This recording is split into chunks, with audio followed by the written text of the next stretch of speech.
আসসালামু আলাইকুম রহমতুল্লাহি ওয়া বারাকাতু। আজকের দিনটা আমাদের জন্য অনেক আবেগময়, অনেক কষ্টের। কারণ আজ আমরা বিদায় জানিয়েছি আমাদের শ্রদ্ধেয় প্রিয়জন, প্রেরণাদায়ী স্যার জনাব মোস্তাফিজুর রহমান। স্যার শুধু আমাদের ম্যানেজার ছিলেন না, তিনি ছিলেন একজন অভিভাবক, পথ প্রদর্শক এবং একজন ভালো মানুষ, যিনি প্রতিটি এসআর ভাইয়ের পাশে দাঁড়িয়েছেন হাসি মুখে। স্যারের বিদায়ের সময় যেন পুরো পরিবেশটা থেমে গিয়েছিল। সবার চোখের জল, বুকের ভিতরে একটা ভারী কষ্ট।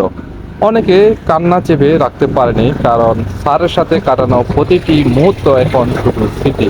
আমরা সবাই মিলে স্যারকে ফুল দিয়ে বিদায় জানিয়েছি, ভালোবাসা দিয়ে সাজিয়ে দিয়েছি শেষ কর্মদিবসটিকে। কাটা হয়েছে ভালোবাসার ক্যাঁক, কিন্তু মিষ্টি সেই ক্যাঁকও যেন আজ আমাদের চোখের জল থামাতে পারেনি। স্যার, আপনার দেওয়া শিক্ষা, অনুপ্রেরণা, সাহস আর ভালোবাসা আমরা আজীবন মনে রাখবো। আপনি নতুন জায়গায় ভালো থাকুন, সুস্থ থাকুন, এটাই আমাদের সকলের দোয়া। আপনি যেমন আমাদের হৃদয়ে ছিলেন, থাকবেন আজীবন। বিদায় স্যার, আবার দেখা হবে ইনশাল্লাহ কোনো একদিন।